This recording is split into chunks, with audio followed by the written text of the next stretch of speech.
Hey people, welcome to the Run Testers, and in this video we've got a multi-tester review of the new Under Armour Velociti Elite 2. It's Under Armour's follow-up carbon shoe that now packs more PEBAX foam in the midsole with the aim of improving the ride. Has that worked? Well, watch on for our Under Armour Velociti Elite 2 review.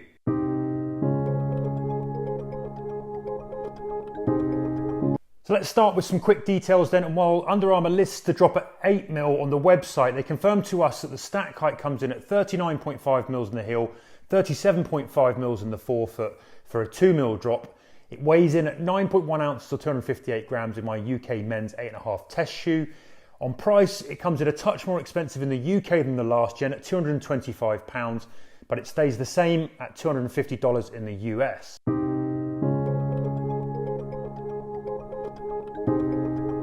Onto that shoe whip round then, and the biggest changes to the Velociti Elite 2 are in the midsole, which now has a bigger volume of bio-based PEBAX foam, with much of that added volume coming in the forefoot. Speaking of which, one thing to note here is that low drop. The shoes are quite flat from the heel to the forefoot until you hit the toe, where there's a big sharp sweep upwards in a really pronounced forefoot rocker.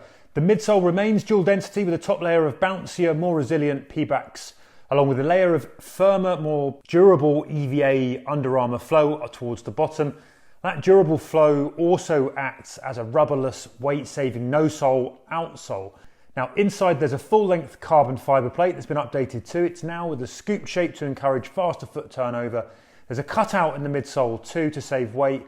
There's also a TPE sock liner to add extra resiliency and bounce on those landings. Up top, you've got the same Warp 2.0 uppers as the last gen shoe, medium to low padded heel collars, but notably much more than you get on some carbon racers and trainers. And the uppers are nicely breathable with a good amount of flex. So the fit for me in the Under Armour Velociti Elite 2, I had no issues at all. It is a little bit of a tightish shoe. It's definitely not loads of space in this shoe. So if you've got wider feet, you might notice that. Armour says 8 in the UK. Absolutely fine, but I can feel that it's probably a bit more of a restrictive shoe than you're going to find in some other shoes. It is a race shoe, so you generally expect it's going to be a little bit narrow and tighter on the feet, but I did notice it quite a bit with this shoe. I didn't have any issues, but if I did have slightly bigger feet, I might have issues. So the fit was all good for me in my normal running shoe size with the Under Armour Velociti Elite. I've got a UK 9 here, which is my normal size. It's got a good amount of room in the toe box, I'd say, but a nice tight hold around the midfoot and heel. In general, I thought the upper was really well done, actually, all round. It's probably my favourite part of the whole shoe. It's a really good upper, nice tight hold, nice and comfortable, no heel irritation of my Achilles at all, despite the fact it is a little bit firm at the back there. I had no problems with it, so all round, very happy with the fit in my normal size. So when it comes to size, I've just run in a UK 8.5, which is my regular running shoe size in Under Armour shoes. And I would say the Velociti 2 here, they fit really nicely. I've got a good hold in the heel. They kind of hug around the back of the heel nicely. Managed to get pretty good lockdown across the top of the midfoot. I think you have to sort of buckle the laces down quite tight to do that. There is quite a lot of sort of room across that midfoot. One thing I did find is the tongues are very narrow, so you don't quite get that kind of full wrap feel that you might do with some race shoes. And I think maybe that kind of accounts for some of the sort of slight kind of insecurity there in the midfoot. And you can sort of see the gaps in my socks down either side. It's a little bit odd. They just basically haven't made the tongues quite wide enough, which is an interesting one. Otherwise though, plenty roomy in the toe box, lots of wiggle room. I think really good amount of room towards the end of the toes. They are arguably a little bit long, a bit longer than some other kind of race shoes. And overall, I think I would recommend going true to size in these shoes.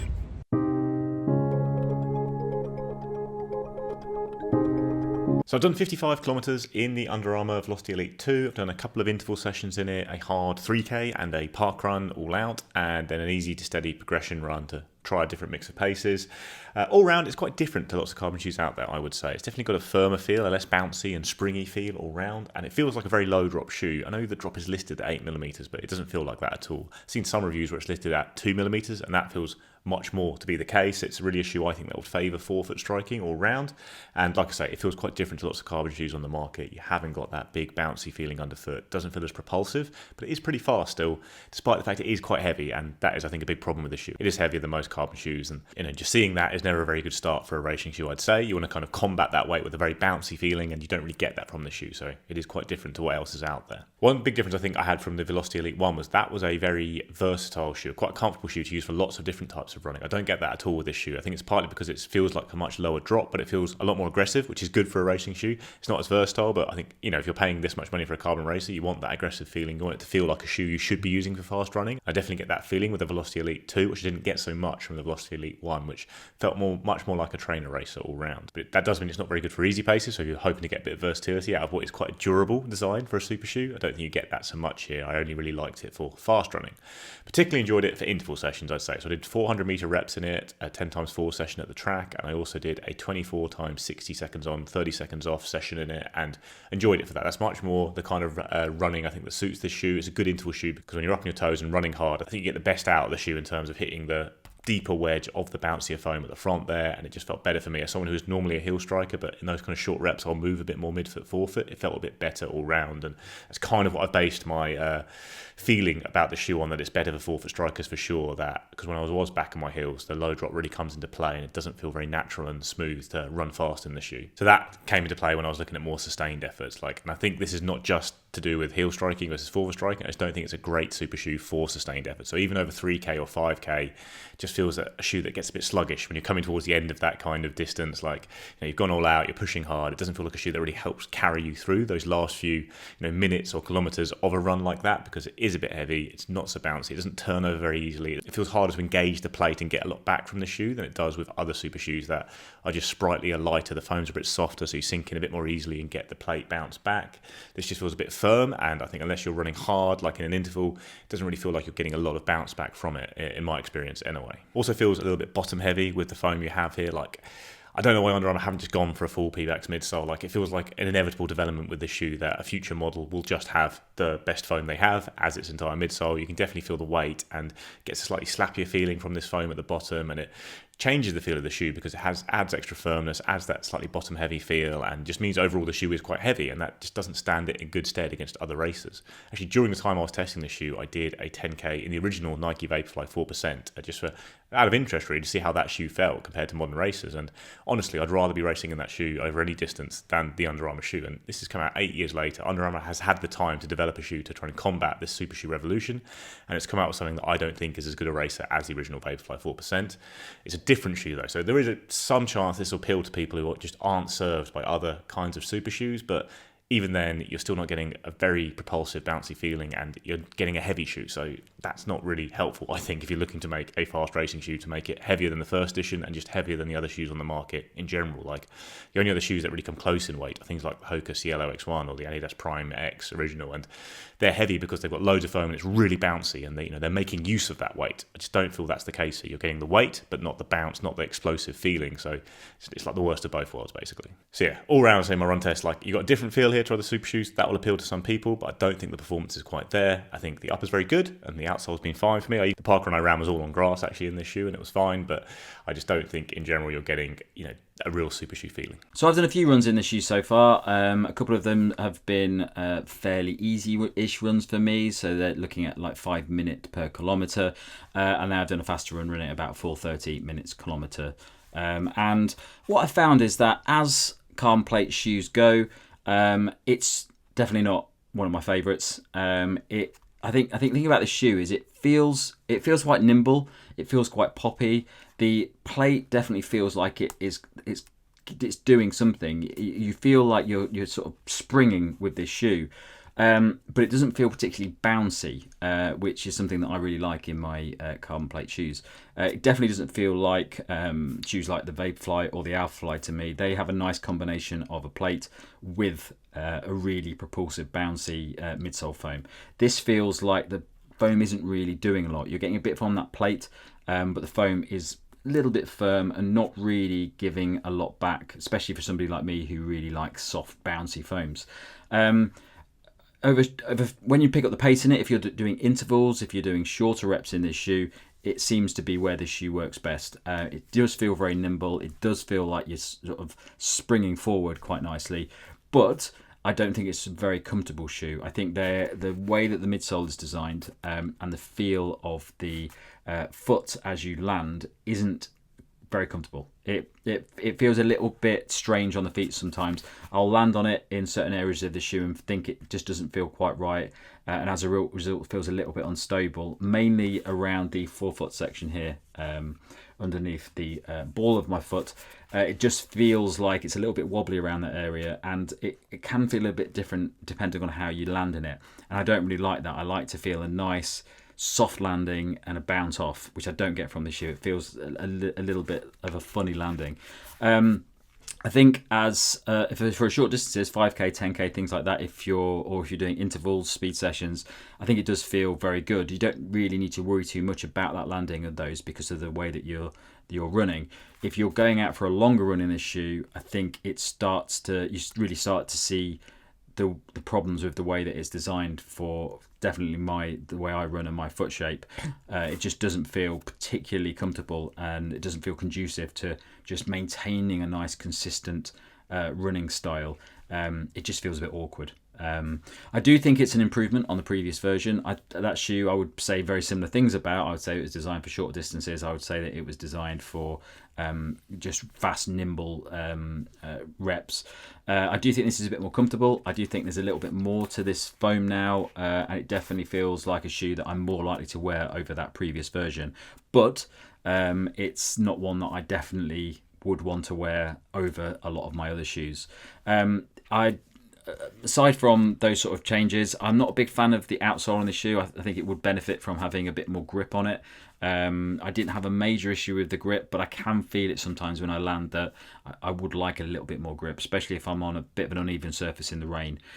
So a bit of an issue with the outsole on that. Other than that, I didn't really have any major issues with it. It just feels like a very specific type of shoe to me. So in testing in the Velociti Elite 2, I did most of my efforts at a faster pace, intervals, marathon pace, that kind of thing, but threw in some odd sort of slower runs just to see how they hold up if you were moving slower. Can be useful if you're looking at these as a marathon shoe.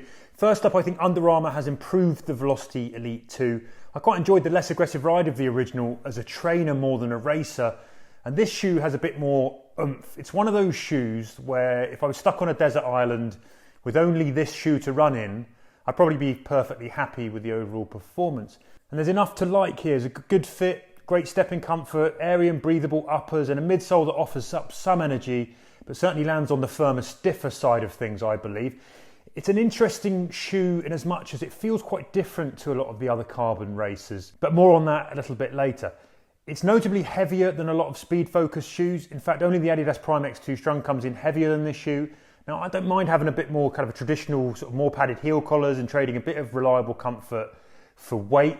But unlike the equally heavy Prime X2 Strung, the ride for me with this Velociti Elite 2 doesn't quite punch hard enough to make up for that extra shoe that you've got here. Now, the Velociti Elite 2 gives you more, I think, when you're up mid to forefoot running with purpose, really attacking things, but it's still not quite as energetic as the other leading carbon shoes. The other thing I found a little bit odd that I mentioned just a little bit earlier was when you drop back at slower paces, sort of landing further back, you feel almost like a knot of foam under the ball of your foot, and that doesn't feel entirely natural. It's almost like there's an all or nothing sweet spot for running in this shoe. It's like you have to get up and over that knot, that kind of ball of foam, to get the shoe to really come to life, landing further up on your toes to do so. Otherwise, you're running in what is quite a flat, low drop shoe. Now, I'm quite a heavy, sort of calf dominant runner, so I don't have too much of a problem with being up on my toes like that, but others might feel that in their calves post run, might not be entirely comfortable. The other thing I've been impressed by on this shoe is the durability of that Flow no sole outsole. After 50 kilometers, some of it off road, there's barely a scuff, so that is a big tick.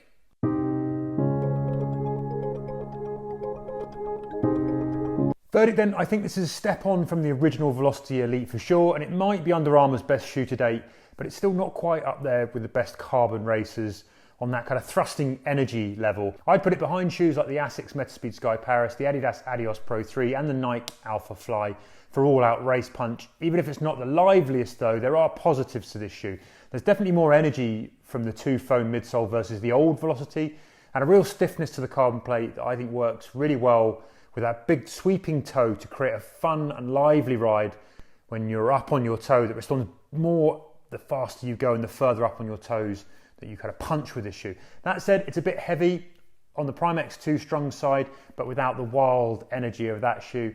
and that hampers its potential somewhat. Though comfort was good with a really easy, unfussy fit that lends itself, I think, to maybe longer miles in the shoe. I could certainly see myself using these for faster training runs, like 10 miles with faster intervals built in, but they wouldn't be my first choice for all-out racing. That's partly as well because of the price. They're more expensive than the Asics Metaspeed Sky Paris and the Adidas Adios Pro 3, and even the Hoka Rocket X2 come in cheaper.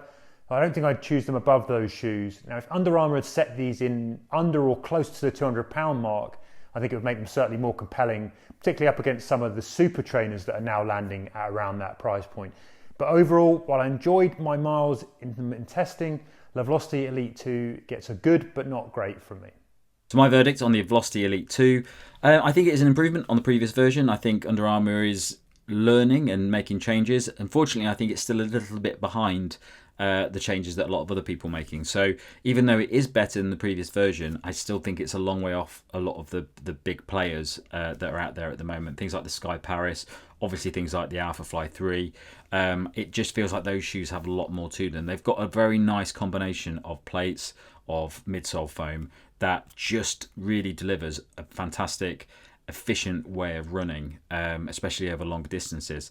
I don't think this shoe has that. I think when you get to longer distances, I think the cracks start showing, and it just doesn't feel great for me. Just something doesn't feel quite right about it. Short distances, I think it's absolutely fine. So if you're picking this shoe up and you just want a speed shoe, if you're going to do 5Ks, if you're going to do track sessions and things like that, I think it's absolutely fine for that, probably comparable with most of my other carbon plate shoes. But when you go to those longer distances, that's when this shoe sort of loses any benefits and can feel a bit awkward over time. So in the list of carbon plate shoes, I think it's quite far down for me, even though it is an improvement. But I think Under Armour needs to really focus on that foam build in the bottom of the shoe and really work out a nice, comfortable, and add a bit more bounce into it to make it a better running experience if you're planning on running half marathons and marathons in this shoe, because at the moment it just feels a bit lacking. My verdict is that this isn't a shoe that works for me. I think it's a shoe that will work better for other people, but I think even if it's a shoe that really suits your style, really suits your preferences, I still don't think the performance is there to be right up there with other super shoes. I think we're really talking about fine margins with lots of different super shoes out there. Like my favourite one out there is the Asics Metaspeed Sky Paris. I think the Nike Alpha Fly 3 is amazing. I think Nike Vapor Fly 3 is also very good, and there are lots of shoes that I think are very close in terms of performance level, and a lot will come down to your preferences in terms of brand or style or drop or feel underfoot. But the Under Armour, I think, isn't in that tier. So, even accounting for preferences and that, I just don't think it has the performance of those top super shoes. So some people really like this shoe, though. I do think it's a good interval shoe, as I talked about in the run test. It is, I think, a better racing shoe than the original Velociti Elite, but not by much, and that still doesn't really, like I say, elevate it into the competitive tier with the other really good racers out there. You can still obviously run fast in the shoe. I enjoyed doing my sessions in it. I enjoyed running a hard 5K, but I just don't think the performance is quite as good as other super shoes out there. And the price is, at the same level as those other super shoes. But that said, I have already seen it reduced to more like £160. I think if it falls into the kind of super trainer price zone, I think it's like £160, £180, that kind of thing, it is an interesting shoe because, like I say, it is quite different to lots of shoes on the market. I'd still rather be in something like the Endorphin Speed with the higher drop, the rocker, the rolling sensation, slightly softer foam, or the Adidas Boston 12 I'd prefer as a super trainer to this shoe. But if you like that firmer feeling, if you are a big forefoot striker, if you just like a low drop in particular, because actually lots of low drop shoes out there don't always feel very low drop because they're really exaggerated rockers. With this shoe, I think you feel that low drop, and if you like that, you will like this shoe. It is a good feeling shoe underfoot for that. But I do think that stacks the market against it and ends up being a little bit niche. And looking at it purely as a brand's top tier carbon racer, I think it falls short of what you can get elsewhere. So enjoyed running in it. I think it's a good shoe, but that's just not enough these days. When you're talking about this very expensive, very impressive market of super shoes, you're just going to get slightly less out of this one compared to other ones. And that means it falls behind quite considerably in my eyes because other shoes are just so good these days. So there you have it, that's been our look at the new Under Armour Velociti Elite 2. We hope you found it useful. Don't forget to hit like if you did. If you fancy hearing when new content arrives on the channel, hit that subscribe button too. If you're interested in top carbon race, I'm going to pop a video up on the channel just about now up here that you need to watch. Otherwise, as ever, thank you very much for coming by and watching. We hope to see you again soon on the channel. In the meantime, happy running, people.